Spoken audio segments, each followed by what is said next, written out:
The first step of becoming an officer in the British Army is a pre-screening called Mainboard, held at Leighton House, Westbury in Wiltshire.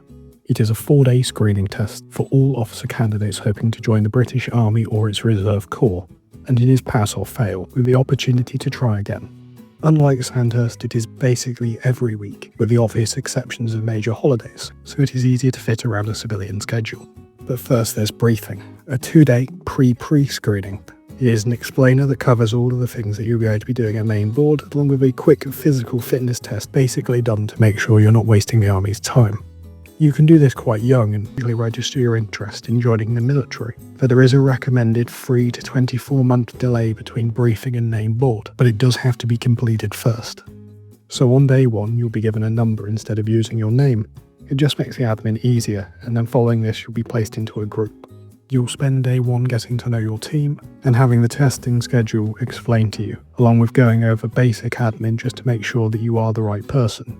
Unlike with Sandhurst, all of the assessments at Westbury are against a standard set by the Army and not against others in your group. So while your ability to work with your team is important, useless teammates will not hurt your grading. Hopefully. You can't say you're stupid. Day 2 is where the real work begins, and where most of the academic testing will take place. Basic aptitude and intelligence tests are a mainstay, with assessments on essay writing, current affairs, and abstract reasoning following after. This being followed with basic planning tests to see how you can act under a time crunch. And at the end of the day, a very basic physical aptitude test, just because it's the Army. At some point you will also be interviewed, where you go over why you want to join the Army, what you want to do with your service, along with covering your personal value sets. You will quickly learn that interviews are the Army's favourite thing to do. Day 3 is the most physical of days that you will endure at Mainboard, and it's the most group-based of all of the days. Beginning with a group discussion on similar topics covered in the interviews, it will quickly move into more physical activities. Beginning with command tasks, you and your team will complete a number of problems, solving them as a group with each member taking turns at commanding. After this, both group and individual assault obstacle courses will be undertaken, where candidates will be assessed on how they approach problems, along with how long it takes to complete the tests. Following all of this, you will have a full mess dinner that night. The Army does go to great pains to tell everyone that you will not be assessed during this meal, but it would be recommended not to get drunk and act like a complete tit in front of everyone. Some things are not easily forgotten. With day 4 being your last day and it's back to the classroom, a series of final interviews where your scores will be reviewed and you will be given your final assessment, this being one of 3 outcomes: recommended, deferred, or not recommended. If you're issued a deferment, you can try again later in about 3 months' time. This will normally down to some sort of personal physical test scores. Along with this, you will be given a number of other key areas of improvement. You can try again if you get the not recommended, but the clue is kind of in the name. You will have a harder time getting back in. But if you pass Mainboard, you're off to Sandhurst. Split into 3 phases, each lasting 14 weeks. The first, or junior term, is broken down like so. In weeks 1 and 2 you are at the entry phase. Candidates have the expectations and ethos of the British Army explained and drilled into them, covering the basics of uniform, ranks, and military drill. It will be a crash course on everything Army. With this, there is a gradual scale up of the physical training to get cadets prepared for the rest of the programme. Weeks 3 through 5 are the basics of drill and the basics of Army navigation. On the drill side, it will be marching in formation, basic calls and parade ground work, culminating in a test known as passing off the square. The land navigation, a number of field exercises will be undertaken along with classwork to get you up to speed. For weeks 6 through 13, they will consist of field exercises ranging from hours up to a 5-day exercise in the local area. In this, you will refine your fieldcraft for weeks 3, 4 and 5. Cadets will also get a limited introduction to leadership basics in these weeks.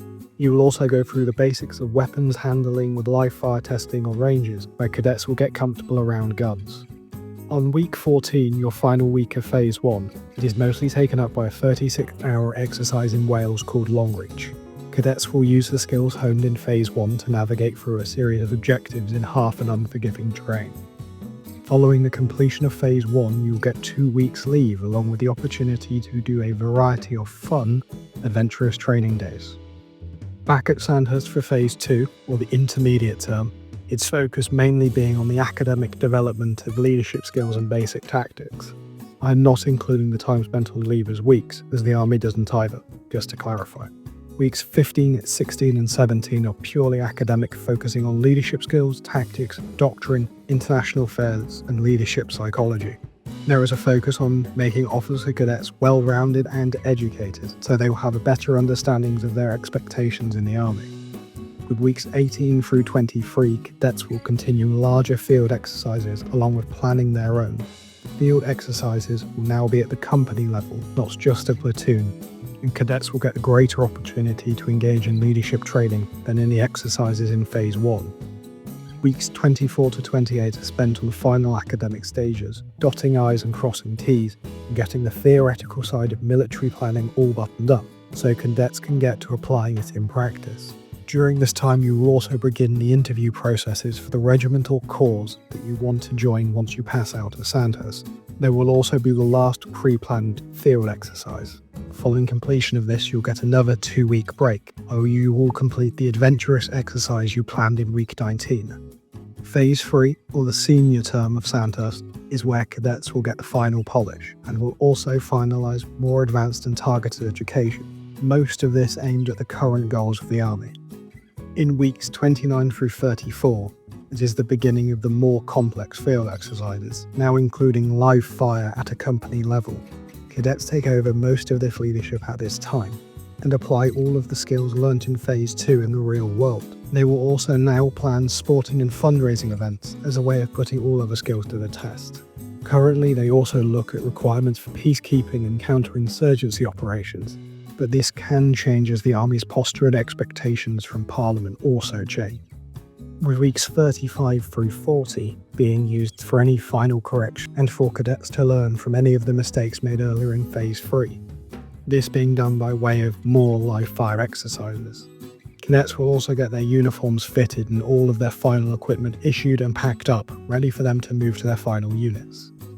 Weeks 41 and 42 are the final 2 weeks and consist exclusively of tests to make sure the cadets can make it as officers in the British Army. In this evaluation, you will be tested on all aspects of the curriculum, and upon completion you will be badged and given the headdress of your chosen unit. In weeks 43 and 44, you will be preparing for the Sovereign's Parade, the final passing out ceremony, where all cadets will be promoted from officer cadet to second lieutenant. The first thing I will say is that the Army would rather you have some idea of where you would like to serve. Having a personal interest in the regiment before you attend Sandhurst is likely to help you going forward.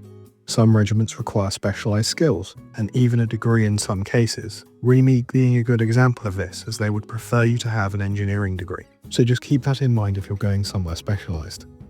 The first set is done over the weekends, where you'll get the opportunity to go on regimental familiarisation visits over Phase 1.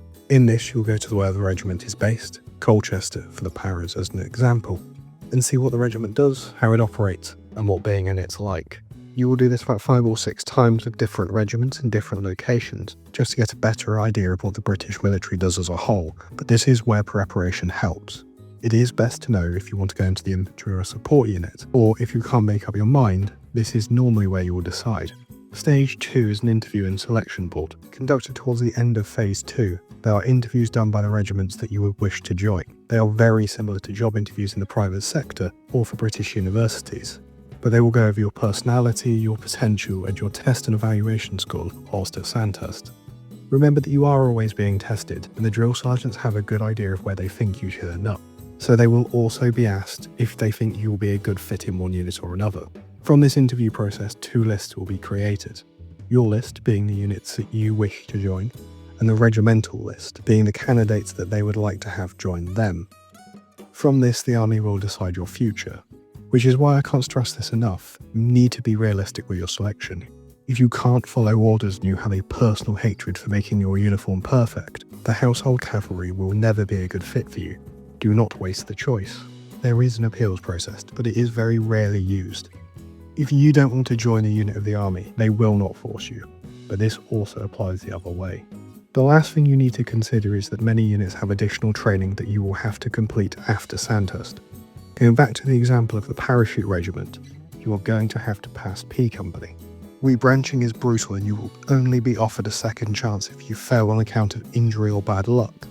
Along with this, rebranching is done at the Army's discretion, and your preferences may not be considered in the process. It is very subjective, and the Army's needs will always outstrip your own, so again, you do need to be realistic.